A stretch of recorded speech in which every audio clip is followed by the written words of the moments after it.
Hey guys, welcome back to the channel. Just want to start off by saying thank you for the views and the subscribers that I've got from my most recent videos. It's really encouraging to see. I started this channel just to document my journey for my own benefit really and reflect back. But it's nice to see that you guys are enjoying it too, so thank you for that. This video is going to be a little bit more relaxed. It's more of a life update really, a little bit more personal. But yeah, I've just got back from Las Vegas and it was an insane experience. It was the first time for me going to America and I can't wait to go back, to be honest. I've since come back and signed up to my next stage of flight training and I've been doing a lot of reflecting really, so lots to unpack in this video. We'll touch on my highlights from Las Vegas, my flight training, some of the imposter syndrome I'm suffering from at the moment, and of course, mindset. So my first impressions of Vegas, honestly, it was like nowhere I've ever been before. The energy, the scale, the sensory overload, just look at it. It was insane. I was lucky enough to do this with my best friend, and it didn't just stop at Vegas either. We did a road trip in a Mustang to the Grand Canyon, went along Route 66, and even did a day trip to LA as well, so lots coming up. Amongst all the huge lights, the energy, the chaos, there was moments of reflection as well, especially out in the Grand Canyon. That was a key moment for me, and sometimes you don't realize how far you've come until you stop to take it in. Talking of chaos, here we are in this clip visiting a shooting range to test our aim. It was pretty cool actually to see their collection of military vehicles, and of course I managed to find an F-16. So next chapter for me is UPRT training. And UPRT stands for Upset, Prevention and Recovery Training. And you basically learn how to deal with dangerous situations in the air, and it's a key step before advanced flight training. Now, there's a little part of me that's super nervous because I have a fear of falling. And to be taking up a plane to literally fall out of the sky terrifies me. But it feels like I'm inching closer to that commercial pilot goal. This right here, by the way, is the start of our journey to the Grand Canyon in the Mustang. I had a really good day. Like I said earlier, probably the most memorable part of the entire trip for me. And the car was pretty nice to drive as well. We stopped to have lunch in Mr. D's traditional diner on Route 66, which was pretty cool. And I had a macaroni and cheese hot dog, which is a combination that I would never put together, but I'd definitely have again. So bringing it back to the topics that I wanted to talk about at the beginning of this video, imposter syndrome. And truthfully, I've been battling with it recently. When I've been at flight school, seeing other students who seem so confident and so far ahead constantly make me compare myself to them. Make me think, am I good enough? Am I too late to all of this? Am I falling behind? And even when you're progressing forward, that voice still creeps in. But we'll circle back to that in a moment. Here we are in a small town called Oatman, just off Route 66 in the middle of Arizona. And it was like the Wild West, to be honest. You had donkeys roaming around, a jailhouse you can go in and visit, and some of the best fresh lemonade I've ever had in my life. This right here was the general store, which was pretty cool. So many things to see inside. It was insane. Another highlight to the trip. I think in terms of the imposter syndrome that I'm suffering with at the moment, I need to remember that everyone starts somewhere and you can't know everything.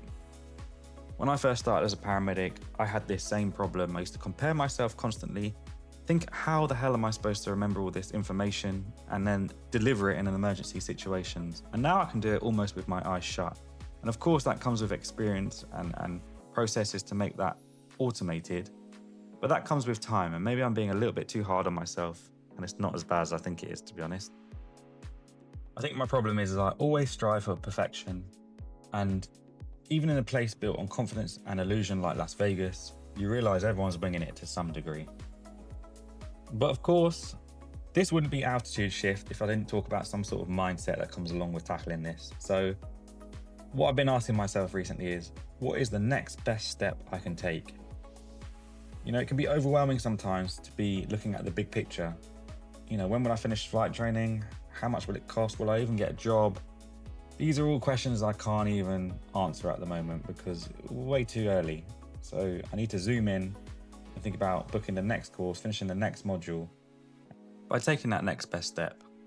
And wherever you're at, just say to yourself, what's one small move that gets you closer to where you want to be? Honestly, look at this view. It's just breathtaking. I feel like the video does it no justice.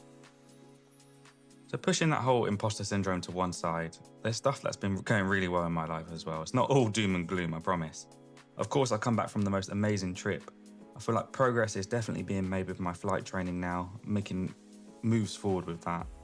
I feel like my investments that I've been making in the background have been going well as well, and I promise I'll do a video on that shortly. So it's not all doom and gloom. I think something that I'm really enjoying at the moment is a book that I'm reading called Atomic Habits by James Clear. Now, if you've not read this book, I highly recommend it. This is us in LA, by the way, just before you saw clips of Santa Monica, and this is Rodeo Drive, where supercars like this are parked on the side of the road like it's nothing. We went to see the Beverly Hills sign as well, Hollywood sign, went up to the Griffith Observatory. We did loads, just look at that Ferrari.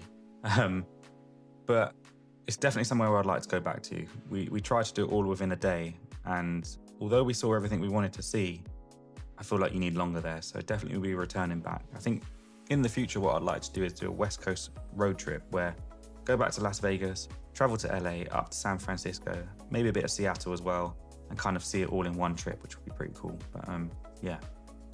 As I was saying before I got distracted by LA, Atomic Habits by James Clear, definitely go read it. It talks about the 1% rule, how habits form your life, goals and systems that you need to put in place. Really worth the read. I think the main takeaway from that book for me is how your simple habits that you do every day, that you might not even realize, multiply as you repeat them over time. And whether that's good habits or bad habits, they all feed this system that kind of help you reach your goals. So I don't want to take away from the book. Go read it yourself. Let me know what you think down in the comments below as well. So I think just to sum up this video, Las Vegas was an absolutely insane experience, and to do what we got to do in the 5 days that we were there, and yeah, we were there for 5 days by the way, and we did all this. I don't know, it was just a holiday of a lifetime. I think it's given me the perspective to keep pushing forward, take those next best steps to reach my goals. And even though that flight school's pushing me, I'm still going to try and push back and learn to back myself too. So wherever you're at, whatever you're chasing, keep moving forward, take those next best steps. Stick around if you're on a similar journey, whether it's flying, a major life change, or you're chasing your dreams. Subscribe if you want to see where this journey goes next, and I hope to see you on the next one.